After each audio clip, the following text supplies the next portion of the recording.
Aujourd'hui, je vais vous parler du déni de l'ex-chaser polarité divine féminine en fin de parcours, celui de dire que la réunion, ce n'est pas important, que ça se fasse ou pas, que c'est pas sûr que ça se fasse et je m'en porte bien. Le but, c'est que moi, je sois bien en paix. Et donc, du coup, on verra bien, voilà, si ça se passe, voilà, on y croira à ce moment-là. Donc, je vais vous expliquer pourquoi ce déni, c'est quoi la guidance, hein, et puis je vais illustrer tout ça avec ma propre expérience, hein, parce que moi-même, je viens, voilà, de me libérer, entre guillemets, de ce déni-là.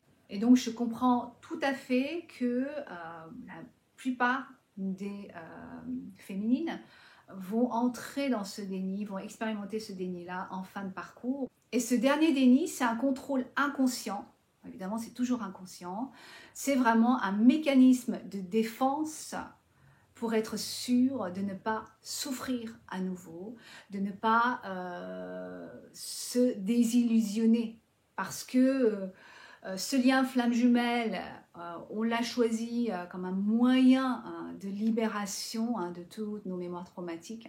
Et puis en parcourant ce lien, on a recréé des petits traumas avec son autre, voilà, en expérimentant des souffrances extrêmes. Et notamment également donc on entre dans le déni pour fuir une réalité difficile à accepter, qui est souffrante. Et puis, on va rester voilà, le temps qu'il faut dans ce déni, des mois, des années, et jusqu'à ce que ça devienne le déni lui-même, d'être dans le déni, en fait, engendre encore plus de souffrance que cette réalité à fuir. Donc, on sort du déni, ça nous fait sortir du déni. Mais réellement, la sortie du déni, c'est là la plus grande souffrance, je dirais, de réaliser que nous nous sommes racontés voilà, des trucs qui ne sont pas vrais, on a vécu dans l'illusion, et c'est vraiment de tomber du haut. Cette désillusion est extrêmement souffrante, parce que c'est une souffrance que nous nous sommes créés en voulant éviter de souffrir. Enfin, voilà, c'est dingue. Et donc ce dernier déni de l'ex-chaser divine féminine se fait dans le contrôle, hein, c'est inconscient évidemment tout ça, de se dire il n'est pas question que je souffre à nouveau. Et inconsciemment, elle a cette peur, hein, ce mécanisme de défense, cette armure qui l'empêche de s'ouvrir à l'énergie de la réunion, de vibrer l'énergie de la réunion. Et donc pour vous montrer que tout ça, c'est dans le subconscient, hein, au niveau du conscient de notre mental logique, hein, on se dit on est prêt. Et donc pour moi, par exemple, j'en ai pris conscience quand mon runner est revenu au contact après 3 ans de silence et de séparation. Après que j'ai fait mon rite de passage, j'étais en quasi-complétude, mais c'était tout frais.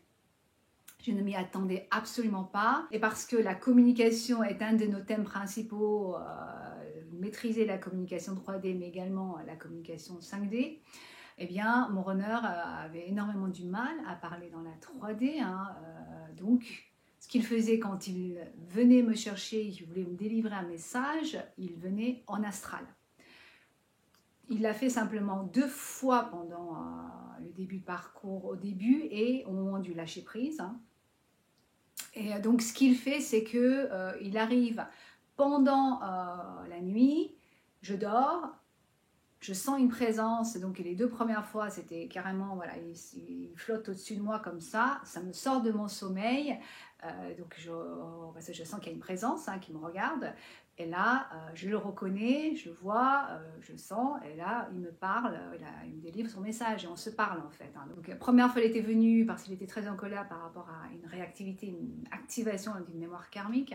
Deuxième fois, au moment du lâcher prise, c'était pour me dire, voilà, pour me retenir, et pour me dire qu'il avait besoin de moi, qu'il ne voulait pas que je parte, etc. Et donc, ce premier retour en fin de séparation, je suis en train de dormir et là je sens une présence, mais là il n'est plus au-dessus de moi, hein. Il est revenu un peu en catimini, voilà, très timide, il était au pied de mon lit.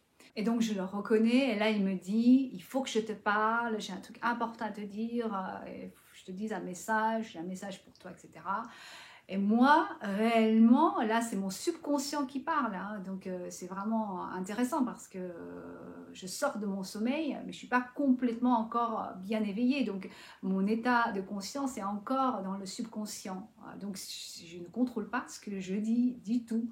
Et là, je l'envoie balader en lui donnant un coup de pied et je lui dis je veux rien entendre, non, non, non, je veux pas de message, c'est des scams, pour me faire avoir encore une fois, pas question. Et là, et du coup, il part.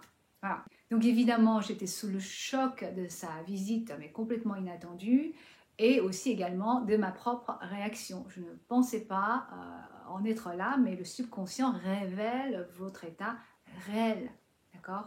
Et 15 jours après cette visite, je vis le réveil de mon runner en simultané. C'est certainement lié, hein, ces deux événements. Voilà, donc j'en ai fait une vidéo. Je vous conseille d'aller regarder la longue version, la complète sur YouTube. Hein, très intéressant si vous voulez comprendre réellement ce que vit votre runner au moment de son réveil. Et aussi parfois il y a un deuxième déni qui vient s'ajouter à ce premier déni, qui est celui de croire que les chasers, la polarité divine féminine est en avance par rapport à son jumeau, sa jumelle, le runner, ce qui n'est absolument pas vrai de ma perspective. Ce n'est pas possible parce que réellement nous sommes énergétiquement liés, hein, et on s'influence l'un et l'autre. Maintenant, ce qui est important de comprendre, c'est que effectivement, nos cheminements sont complètement différents. Pour arriver au même endroit, nous sommes deux polarités opposées, hein, mais complémentaires. On ne fait pas le même chemin.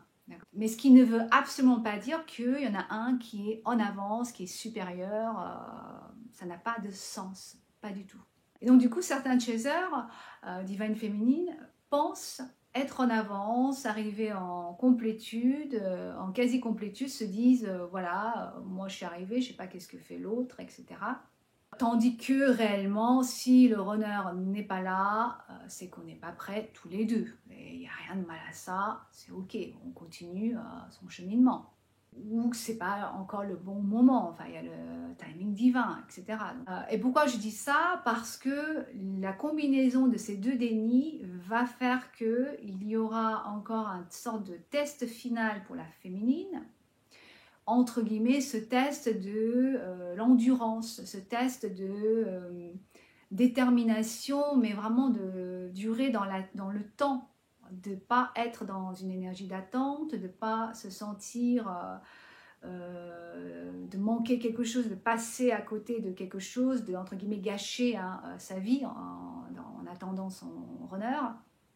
Et donc pour nous faire travailler ces deux dénis en fin de parcours, on va nous envoyer un ultime test, hein, c'est-à-dire de nous envoyer un partenaire karmique, des potentiels partenaires intimes, mais un partenaire karmique très évolué. Et beaucoup de féminines, si elles se maintiennent dans ces deux dénis-là, si elles ne sont pas conscientes qu'elles sont dans ces dénis-là, elles vont entrer dans un troisième déni, celui qui est de croire que ce partenaire karmique est en fait un high level soulmate ou un twin soul, voilà, une âme jumelle. C'est quand même pas un déni voilà, des moindres, hein, parce que réellement, dans mon expérience et quand je vois avec les féminines qui en sont là, hein, on a tous expérimenté ce dernier partenaire karmique. Effectivement, pour moi,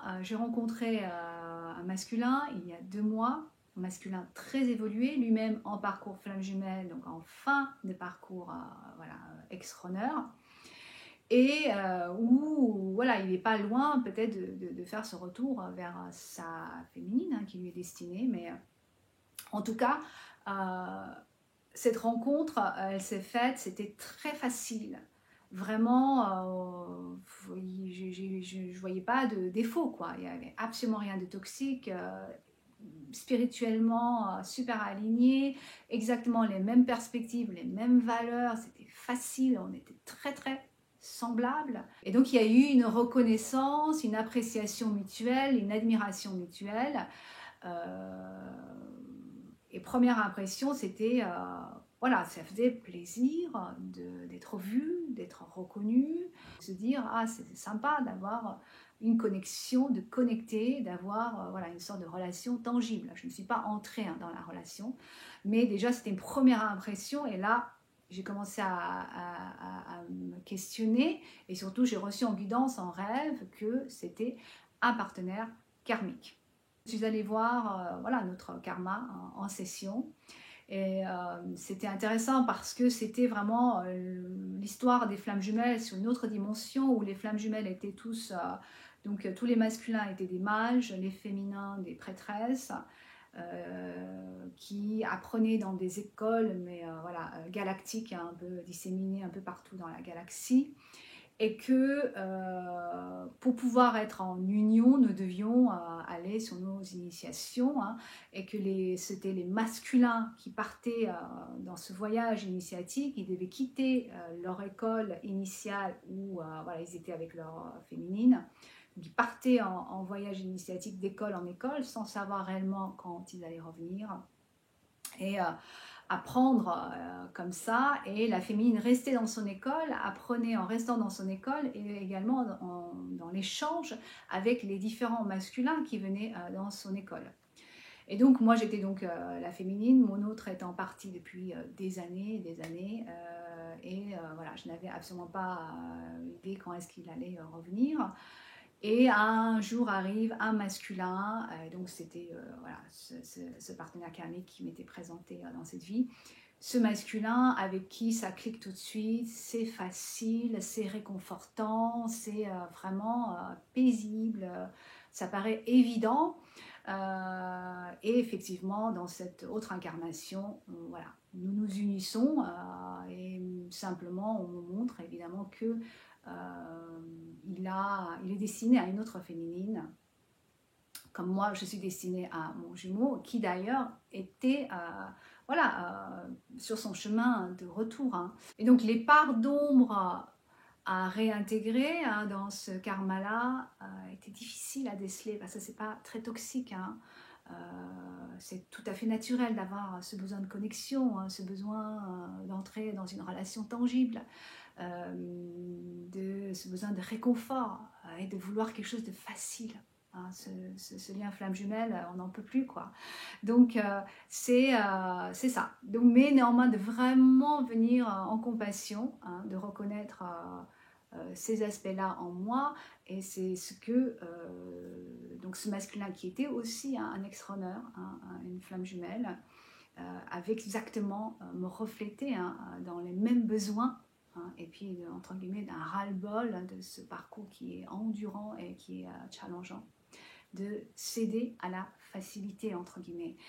Et donc, la guidance, c'est de venir se rencontrer là où nous avons ces peurs hein, de revivre la souffrance, de souffrir à nouveau, d'être déçu ou de revivre un désillusionnement.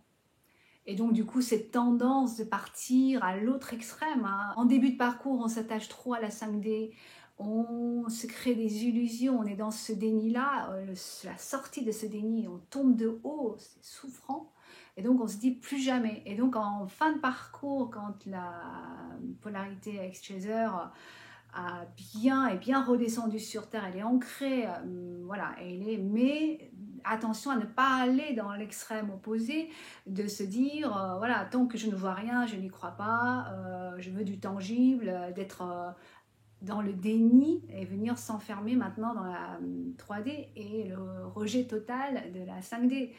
C'est pas le but, le but c'est l'équilibre des deux, voilà.